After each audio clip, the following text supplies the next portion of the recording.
Alright, what's going on, you guys? Nick here with Nick Strength and Power. So in this video, I wanted to talk about the Crucifix Pose.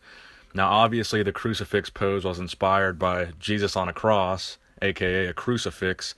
And this is a pose that I think was one of the best poses in bodybuilding that has pretty much gone extinct. You don't see a lot of bodybuilders nowadays hitting this pose. This is Mike Mentzer. This is actually a victory pose, kind of in between a victory pose and a crucifix pose. So the difference between a victory pose and a crucifix pose is the victory, you're forming kind of a V with the shape of your arms, and in a crucifix pose, your arms are horizontally parallel to the ground completely. So your arms are straight out, as you will see in this photo of Mike Mentzer. So again, the biceps are going to be running parallel to the ground. So in this pose, you're really showing off your lats, your biceps, and really your forearm development if you know how to do it right and you flex the forearms correctly with the proper twisting of your hand. So Mike Mentzer pulled off one of the best crucifix poses of all time. So obviously, like I said, inspired by Jesus on a cross. Now, one of the most recent bodybuilders that I have seen hit a crucifix pose is Lee Priest. Now, this is obviously the victory pose in this photo right here. But Lee Priest has been known to pull off similar crucifix poses like this. This is Mike Mentzer again.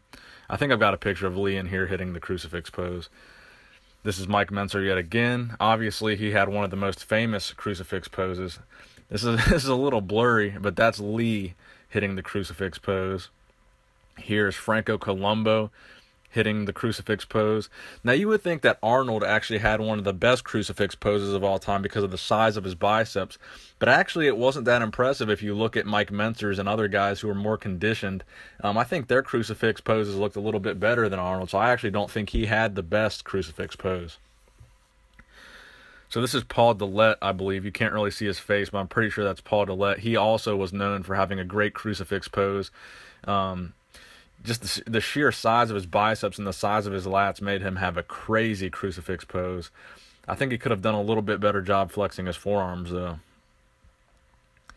As you can see, not everybody could pull off the greatest crucifix pose, and that's why the crucifix pose is really the test, man. If you could pull off a crucifix pose, you had a very aesthetic physique. Ronnie Coleman, who is widely regarded as one of the greatest bodybuilders of all time, did not do a great job of pulling off the crucifix pose. It just didn't look right. So that just goes to show this is one of the best poses of all time because it can test even the best bodybuilders in the world. It can bring out their flaws. So even Ronnie Coleman, who 8-time Mr. Olympia, it's hard for him to pull off the crucifix pose in his prime. So this is Sergio Oliva hitting the crucifix pose. Now, he was more famous, again, for the victory pose, which is also a very great pose. But I think the crucifix pose is a better pose because it's even harder to pull off. That's Paul Dillette again. I mean, look at his triceps in this pose as well. Usually the biceps and the forearm shine the most in this pose, but his triceps just look crazy, like they're just hanging off the bone, like this big hunks of meat.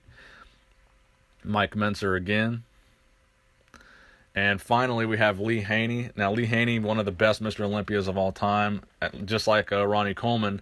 I don't think his arms look that good in the crucifix pose. It really shows off his lats pretty well and his V-taper pretty well. But again, I think it just goes to show the difficulty of this pose. I mean, could you guys imagine Kai Green, Jay Cutler, Phil Heath, even Big Ramy? Could you imagine these guys pulling off a good crucifix pose? If they could do it, they would do it. You never see it done anymore. Rolly Winkler, I mean, if Rolly Winkler had the tight waist for it and the V-taper for it, I think Rolly Winkler could have an amazing crucifix pose. But obviously, since he never hits the pose, I guess he doesn't. So let me know what you guys think in the comment section below. Thumbs up if you guys think the crucifix pose was one of the greatest poses of all time. Nick Strength and Power, signing out.